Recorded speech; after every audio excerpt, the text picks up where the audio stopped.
In die Tondelsport, ons gaan na die golfbaan, 'n lekker vooruitsig. Die volgende major op die manskalender is op pad en dit is die Amerikaanse PGA. Dit begin die 15de Mei in Charlotte. Dit is in North Carolina waar dit gespeel word.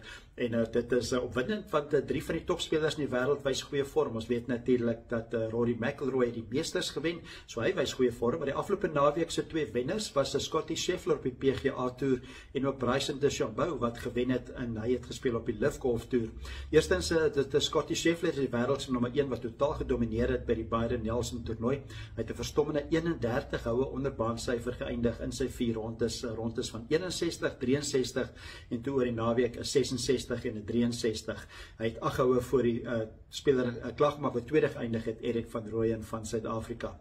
Dan ook Bryson DeChambeau uitgewys dat hy kan nog toernooie wen en hy het die Koreaanse deel van LIV Golf gewen. So tans is dit dan Rory McIlroy, Scottie Scheffler en Bryson DeChambeau wat wys hulle al drie is in goeie vorm.